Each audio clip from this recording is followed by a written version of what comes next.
Hello guys, welcome back to my YouTube channel.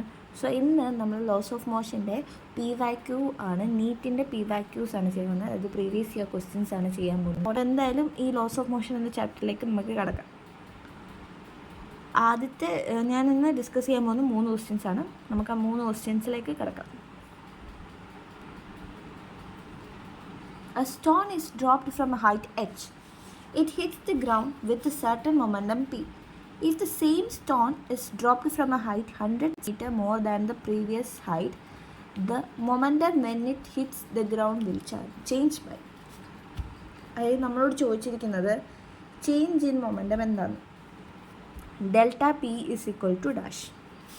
നമുക്കറിയാം delta P ഇവിടെ ഉദ്ദേശിക്കുന്നത് P final minus P initial by P initial into 100 ആണ്. അതാണ് change in momentum. പെർസെൻറ്റേജിൽ ചോദിക്കുവാണ്. So a stone is dropped from a height H. ഒരു height എച്ചിൽ നിന്ന് ഒരു സ്റ്റോണിനെ നിലത്തിട്ടു. ഇപ്പോൾ ഇവിടെ ഈ സ്റ്റോണ് അക്വയർ ചെയ്തേക്കുന്ന എനർജി എന്താ? Potential energy. When it comes to the ground it acquires kinetic energy by using conservation of energy. Potential energy എന്തായിട്ട് മാറുന്നു? കൈനറ്റിക് എനർജി ആയിട്ട് മാറുന്നു. അതായത് MgH. പൊട്ടൻഷ്യൽ എനർജി എന്ന് വെച്ചാൽ ഒരു ഒബ്ജക്റ്റ് ഒരു സർട്ടൺ ഹൈറ്റിലിരിക്കുമ്പോൾ അക്വയർ ചെയ്യുന്ന എനർജിനാണ് പൊട്ടൻഷ്യൽ എനർജി എന്ന് പറയുന്നത്. അത് താഴേക്ക് എടുക്കുമ്പോൾ അവിടെ മോഷൻ ഉണ്ടാകുന്നു, വെലോസിറ്റി ഉണ്ടാകുന്നു. സോ അതിനെയാണ് എന്ത് വിളിക്കുന്നത്? നമ്മൾ കൈനറ്റിക് എനർജി വരയ്ക്കുന്നത്. അതിൻ്റെ ഇക്വേഷൻ ½ ആണ്. ഹിയർ നമ്മൾ കട്ട് ചെയ്താൽ നമുക്ക് എന്ത് കിട്ടും? 2gh is equal to v². അതായത് v is equal to √2gh നമുക്ക് കിട്ടും. സോ നമുക്ക് അവർ പറയുന്നുണ്ട് it hits the ground with a certain momentum P എന്തുവാ? P is equal to momentum is equal to mass into വെലോസിറ്റിയാണ്. ഈ വെലോസിറ്റിയാണ് നമുക്ക് ഇവിടെ കിട്ടിയത്. നമ്മൾ എന്ത് ചെയ്യുന്നു? മാസ് ഇൻറ്റു √2gh എന്ന് എഴുതുന്നു.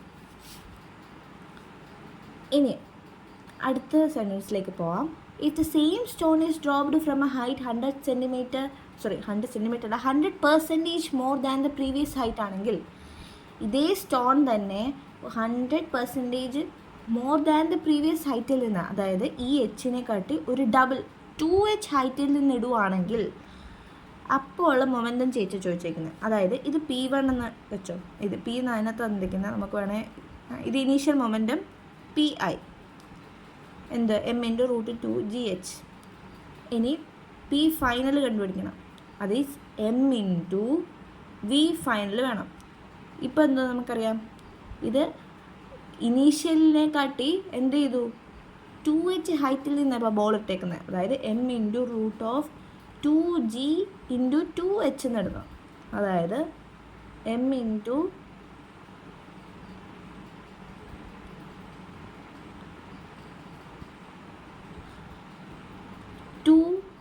GH × 2 എന്ന് കിട്ടും. ഈ √2gh ആണെന്ത്? ഇൻറ്റു m ആണെന്ത്? ഇനീഷ്യൽ. ഇപ്പം P final is equal to, ഇവിടെ എഴുതാം, P final is equal to √2 times P initial. ഇത് അപ്ലൈ ചെയ്ത് കൊടുക്കുകയാണെങ്കിൽ delta P is equal to √2 P initial. √2 എത്ര? √2ൻ്റെ വാല്യൂ 1.414 എന്നാണ്. നമ്മൾ വേണം ഏകദേശം 1.41. അപ്പോൾ 1.41 minus P initial minus P initial by P initial into 100. That is 1.41 minus 1. P initial common ആയിട്ട് എടുത്താൽ 1.41 മൈനസ് 1 ആണ്. അതായത് 0.41 P initial by P initial. അപ്പോൾ ഇത് കട്ടായി 100 ചെയ്യുന്നു. 41% എന്ന് നമുക്ക് ആൻസർ കിട്ടുന്നു. ഐ ഹോപ്പ് ഇത് നിങ്ങൾക്ക് ക്ലിയർ ആയെന്ന്. നമ്മളോട് ചോദിച്ചിരിക്കുന്നത് ചേഞ്ച് ഇൻ മൊമെൻറ്റം ആണ്. ചേഞ്ച് ഇൻ മൊമെൻറ്റം കണ്ടുപിടിക്കാൻ P final minus P initial by P initial into 100 ചെയ്താൽ മതി. പിന്നെ ബേസിക് കാര്യങ്ങൾ അറിഞ്ഞിരിക്കണം. അതായത് ഒരു സ്റ്റോണ് ഒരു സർട്ടൺ ഹൈറ്റിൽ നിന്ന് താഴേക്ക് എറുമ്പോൾ പൊട്ടൻഷ്യൽ എനർജി കൈനറ്റിക് എനർജി ആയിട്ട് കൺവേർട്ട് ചെയ്യും. അപ്പോൾ നമുക്ക് വെലോസിറ്റി കിട്ടും √2g(h) എന്ന്. നമുക്കത് ഇനീഷ്യലുള്ള മൊമെൻറ്റത്തിൽ ഇട്ട് കൊടുക്കുമ്പോൾ m(√2gh) എന്ന് കിട്ടും. എന്നിട്ട് P ഫൈനൽ കണ്ടുപിടിക്കുന്നു. അതായത് 100% more than the previous height എന്ന് പറയുമ്പോൾ 2h ടൈംസ് എന്നാണ് നമ്മൾ എടുക്കുന്നത്. അപ്പോൾ നമുക്ക് P ഫൈനൽ എന്ന് വെച്ചാൽ √2 ടൈംസ് P ഇനീഷ്യൽ എന്ന് കിട്ടും. P final minus P initial by P initial × 100 ചെയ്യുമ്പോൾ നമുക്ക് 41% കിട്ടും. ഇനി അടുത്ത ക്വസ്റ്റ്യനിലേക്ക് പോകാം. If a cricketer catches a ball of mass 150 gram moving with a velocity of 20 meter per second, then he experiences a force എത്ര ആണെന്ന് കണ്ടുപിടിക്കേണ്ടത്. ഒരു ക്രിക്കറ്റർ ഒരു ബോൾ പിടിച്ചിരിക്കുന്നു. എത്ര മാസ് തന്നിട്ടുണ്ട് 150 ഗ്രാം. നമ്മളിങ്ങനെ 150 ഗ്രാം എന്ന് കണ്ട ഉടനെ അതിനെ എന്തിലേക്കണം? കിലോഗ്രാമിലേക്കണം. കാരണം SI യൂണിറ്റിലാണ്. സോ 0.15 എന്നോ അല്ലെങ്കിൽ 115 × 10⁻³ കിലോഗ്രാം എന്നിടാം. വെലോസിറ്റി തന്നിട്ടുണ്ട് എത്ര? 20 മീറ്റർ പെർ സെക്കൻഡ്.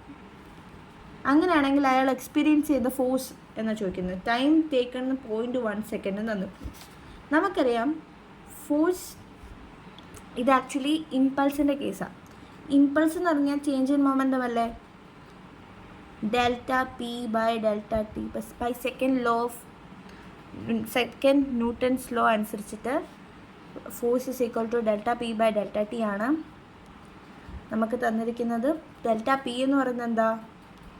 മാസ്, അതായത് initial mass into V1 - V2 ആണ്. അല്ല, V2 - V1 ആണ്. ഇനീഷ്യലി അവൻ എക്സ്പീരിയൻസ് ചെയ്യുന്ന വെലോസിറ്റി 20 മീറ്റർ പെർ സെക്കൻഡ് ആണ്. ഫൈനൽ വെലോസിറ്റി എന്താണ്? 0 ആണ്. V ഫൈനൽ 0 ആണ്. കാരണം ക്യാച്ച് ചെയ്ത് കഴിഞ്ഞാൽ പിന്നെ ബോൾ ഓടിപ്പോകുന്നുണ്ട് ഇല്ല. ഫൈനൽ വെലോസിറ്റി 0 ആണ്. അപ്പം final velocity minus initial velocity എത്ര? 20 metre per second divided by mass വന്നിട്ടുണ്ട് 150 × 10⁻³ ഞാൻ എഴുതാൻ മറന്നുപോയി. ഓക്കെ, 0.1 സെക്കൻഡ് ഇവിടോട്ട് എഴുതാം. ഫോഴ്സ് ഈസ് ഈക്വൽ ടു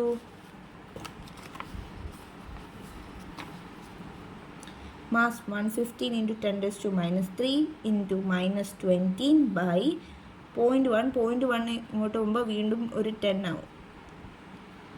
ഈ പൂജ്യം എല്ലാം കട്ട് ചെയ്ത് 10⁻³ പോകും.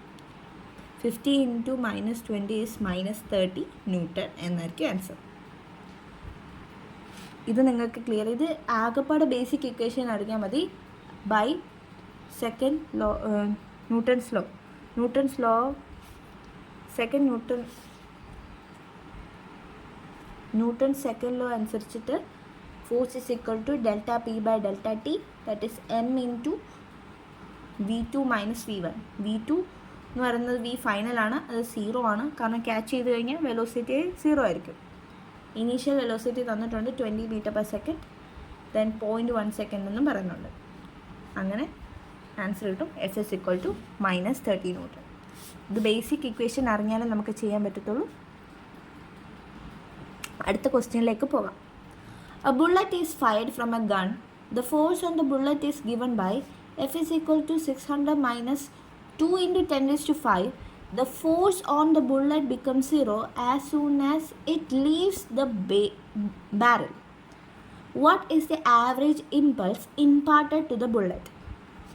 നമുക്ക് ഇമ്പൾസ് കണ്ടുപിടിക്കണം. നമുക്കറിയാം impulse is equal to force into time എന്നാണ്. ഫോഴ്സ് 0 ആകുമ്പോൾ എന്ത് പറ്റുന്നു? അതായത് force on the barrel become 0 എപ്പോഴാണ്? ബുള്ളറ്റ് ബിക്കം 0 ബാരലിൽ നിന്ന് ബുള്ളറ്റ് ലീവ് ചെയ്ത് കഴിയുമ്പോൾ. അങ്ങനെയാണെങ്കിൽ നമ്മൾ ഏത് ടൈമിലാണ് ഫോഴ്സ് 0 ആവുന്നതെന്ന് കണ്ടുപിടിക്കാൻ എഫ് 0 ആക്കി consider F is equal to 0. അങ്ങനെ ആകുമ്പോൾ നമുക്കൊരു ഇക്വേഷൻ തന്നിട്ടുണ്ട്. 600 minus 2 × 10⁻⁵ into t is equal to 0. ഇതിങ്ങോട്ട് പോകുന്നു. 600 is equal to 2 × 10⁻⁵ t എന്ന് കിട്ടുന്നു. ഇതിങ്ങോട്ട് പോകും. അപ്പം 6/2 3 എന്ന് കിട്ടും. 3 2 0 ഉണ്ട്. കറങ്ങി വരുമ്പോൾ 5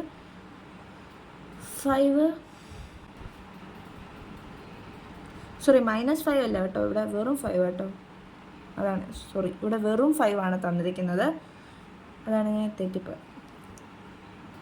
600 by 2 into 10 raised to 5 is equal to 300 is by 2 into 10 raised to 5.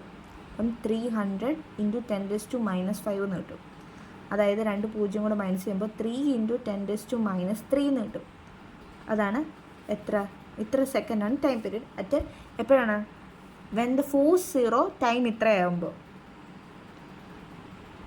ഇനി ആവറേജ് ഇമ്പൾസ് കണ്ടുപിടിക്കണം. ഇമ്പൾസ് എത്ര?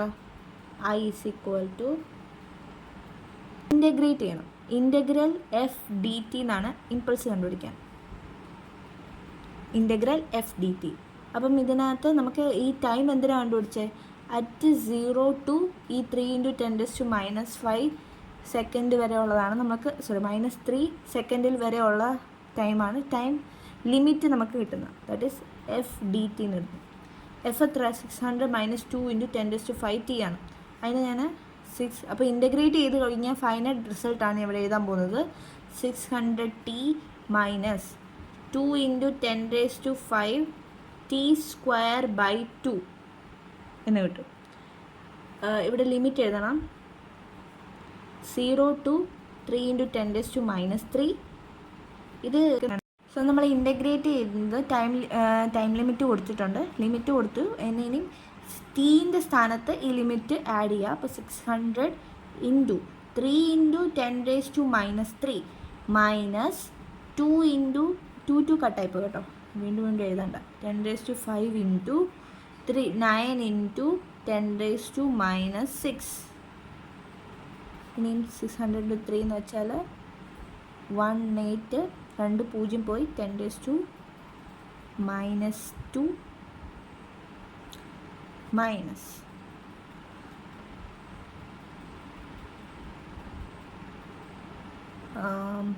അപ്പോൾ 9 into 10 raised to minus 1, that is 0.18 minus 0.9, that is 0.9 എന്ന് നമുക്ക് കിട്ടും. അതായത് ന്യൂട്ടൺ സെക്കൻഡ് 0.9 ന്യൂട്ടൺ സെക്കൻഡ് നമുക്ക് കിട്ടും. So like, share and subscribe.